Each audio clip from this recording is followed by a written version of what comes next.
ஆவியானவரே நாங்கள் வரவேற்கிறோம் அப்பா.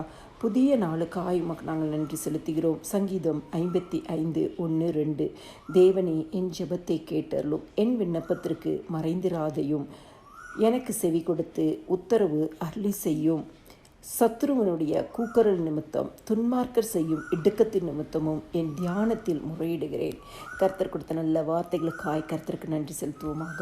கிறிஸ்துக்குள் பிரியமானவர்களே, இந்த நாளில் அநேக காரியங்களை கொடுத்து தேவ சமூகத்தில் முறையிட்டு கொண்டு இருக்கிறீர்கள் என்று சொன்னால், ஆண்டவர் உங்கள் ஜெபத்தை கேட்கிற ஒரு தேவனாயிருக்கிறார். தாவீது இந்த இடத்துல சொல்கிறார், என் ஜெபத்தை கேட்டறலும். இன்றைக்கி நீங்கள் ஆண்டோடைய சமூகத்தில் வந்து எத்தனையோ காரியங்களுக்கு கண்ணீர் வடித்து கொண்டு இருக்கலாம், அழுது கொண்டு இருக்கலாம், புலம்பிக் கொண்டு இருக்கலாம். ஆண்டவரே, இந்த ஜெபத்திற்கு இன்னும் தாமதமாய் கொண்டே இருக்குதே பதில் வருவதற்கு என்று சொல்லி அங்கலாய்த்து கொண்டு இருக்கலாம். ஆனால் இந்த இடத்துல தாவீது என் ஜெபத்தை கேட்டறலும். அதே போல் ஆண்டோட சமூகத்தில் இங்கே வரும்பொழுது, ஆண்டவரே என் ஜெபத்தை கேட்டறலும் என்று சொல்லுங்கள். ஆண்டவரே என் விண்ணப்பத்திற்கு மறைந்திராதையும் என்று சொல்லுங்கள். ஆண்டவர் நிச்சயமாக என்ன பண்ணுவார்? உங்களுக்கு செவி கொடுத்து உத்தரவு அருளி செய்வார்.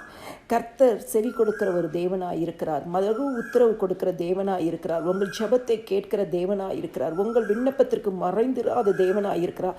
சத்ருவினால் வரும் போராட்டத்திலிருந்து விடுதலை கொடுக்கிற தேவனாக இருக்கிறார். இடுக்கத்திலிருந்து உங்களை விடுவிக்கிற தேவனாக இருக்கிறார்.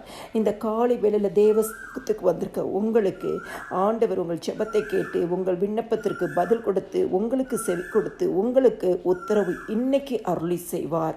ஆண்டவராகிய இயேசு கிறிஸ்துவின் நாமத்தை விசுவாசித்து ஜெபிக்கும் பொழுது அந்த விசுவாசத்தின்படியே உங்களை கர்த்தர் ஆசீர்வதிப்பார். எல்லா துதியும் கனமும் மகிமையும் ஸ்தோத்திரமும் என் ஆண்டவராகிய இயேசு கிறிஸ்து ஒருவருக்கே செலுத்துகிறேன். ஆமேன்.